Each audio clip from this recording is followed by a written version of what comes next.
একটা ঘটনা মনে পড়লো। হযরত জিবরিল আমিন সহ যখন আমার নবী মেরাজে যাচ্ছেন, সুবহানাল্লাহ, আমার নবী দেখলেন জিবরিল 70,000 নুরানি পালকটা বাড়ি দিচ্ছে আর যাচ্ছে। আমার নবী জিজ্ঞেস করলেন, জিবরিল, এই 70,000 পাখা ডানাটা কি সবসময় ঝাপটাও? বলতেছি, ইয়া রাসূলুল্লাহ, না, তবে 4 বার 70,000 বাড়ি দিছি। কয়বার? হাদিসে বুখারী, কোনো বানানো ঘটনা না, বুখারী শরীফের হাদিস। আমার নবী যখন জিজ্ঞেস করলেন 4 বার, প্রথমবার কখন বাড়ি দিছো? জিবরিল আমিন বলতেছেন, ইয়া রাসূলুল্লাহ, যখন ইউসুফ আলাইহিস সালামকে তেনার ভাইরা কুয়ার মধ্যে নিক্ষেপ করছিল। কিসের মধ্যে? কুয়ার মধ্যে। আল্লাহ ডাক দিল, জিবরিল, আমার ইউসুফকে তার ভাইরা কুয়ার মধ্যে নিক্ষেপ করছে, যাও তাকে বাঁচাও, নয়তোবা আমি সেই জাতি ধ্বংস করে দেব। যখন সেটা বললো, সাথে সাথে জিবরিল আমিন বললেন, আমি 70 পাখনা ডানা বাড়ি দিয়ে হযরত ইউসুফ আলাইহিস সালামকে ক্যাচ করলাম, ধরে ফেললাম। আমার নবী বলতেছে, মাশাআল্লাহ। এরপরে কখন বাড়ি দিয়েছো? বলতেছে, ইয়া রাসূলুল্লাহ, যখন ইব্রাহিম খলিলুল্লাহকে নমরুদ আগুনের মধ্যে নিক্ষেপ করছিল।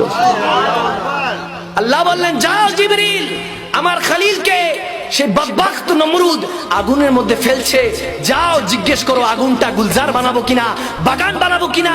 আমার ইব্রাহিম খলিলুল্লাহর উত্তর শুনেন। খলিলুল্লাহ বলছে, যিনি আগুনে নিক্ষেপ করছেন তিনি বাঁচাবেন।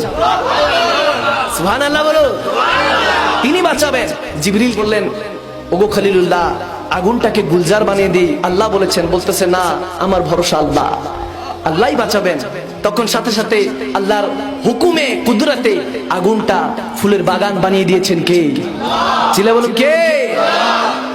আমার নবী জিজ্ঞেস করলো, এর পরেরটা, তৃতীয় নাম্বারটা কি? জিবরিল বলতেছি, ইয়া রাসূলুল্লাহ, এর পরেরটা হলো হযরতে ইসমাইল যাবিউল্লাহর ক্ষেত্রে। যখন আল্লাহর পক্ষ থেকে কোরবানির হিসাব আসলো, ইসমাইল যাবিউল্লাহকে ইব্রাহিম খলিলুল্লাহ জবাই করবেন, কোরবানি করবেন, তখন দুজন দুজনকে পট্টি পরায় দিলেন। আল্লাহ তখনই সাথে সাথে খুশি হয়ে বলতেছেন, যাও জিবরিল, যাও ইসমাইলকে বাঁচাও, নয়তো আমার নাসলে মুহাম্মদ নষ্ট হয়ে যাচ্ছে। ইসমাইলকে বাঁচাও। ইসমাইলকে যদি না বাঁচাও, যদি ইসমাইল জবাহ হয়ে যায়, কোরবানি হয়ে যায়, তাহলে আমি প্রত্যেক বাবাকে ফরজ করে দিব তার সন্তানকে কোরবানি করার জন্য।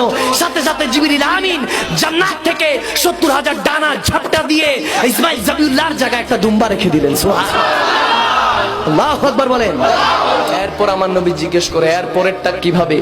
বলতেছি, ইয়া রাসূলুল্লাহ, এর পরেরটা তো বড় মারাত্মক ছিল, ওটা আমি জিবরিল জীবনে ভুলবো না। আমার নবী বলে, কোন সময়? জিবরিল আমিন বলে, ইয়া রাসূলুল্লাহ, যখন উহুদের ময়দানে আপনি যুদ্ধ করছিলেন, আপনি উম্মতের খাতিরে যুদ্ধ করছিলেন, আল্লাহর পক্ষ থেকে ইসলামকে বাঁচানোর জন্য যুদ্ধ করছিলেন। ওই সময় বদবখত কাফেররা আপনার দান মুবারক যখন শহীদ করলো, আল্লাহ তাবারক ওয়া তাআলা ডাক দিলেন, এ জিবরিল, কোথায় আছো? আমি তখন বেহেশতের মধ্যে ছিলাম। আল্লাহ বললেন, আমার নবী মুস্তাফার যদি রক্ত মুবারক সহ দাঁত মুবারক জমিনে পড়ে, আমি কুল কায়নাত আল্লাহ ধ্বংস করে দিব, আমি ধ্বংস করে দিব। তখন জিবরিল আমিন বললেন, আমার খেয়ালের মধ্যে আসলো, কুল কায়নাতের মধ্যে আমি জিবরাইলও পড়ি, ওদিন তো গেছিলাম, আমি জিবরাইলও মরতে মরতে পাচ্ছি। আমি 70,000 পাকনা শক্তি দিয়ে যখন বাড়ি দিলাম, বাড়ি দিয়ে আপনার দাঁত মুবারকটা ধরার আগে দেখি তার উপর দিয়ে আমি জিবরাইলের হাতের উপর দিয়ে আরেকটা হাত ঢুকে গেছে। আমি চোখ খুলে দেখি, সেটার কারণে সিদ্দিক আকবরের হাত। আল্লাহু আকবার বলেন। তখন আমি বুঝে গেলাম যে আমি জিবরিলের ক্ষমতা সেখানে শেষ, আপনার আশিকে রাসূলের ক্ষমতা সেখান থেকে শুরু। আমার মনে হয় সেদিন সিদ্দিক আকবর জালালে হালাতে বলেছিলেন, আব মেরি নিগাহোं में जचता नहीं कोई, जैसे मेरे मुस्तफा है ऐसा नहीं कोई।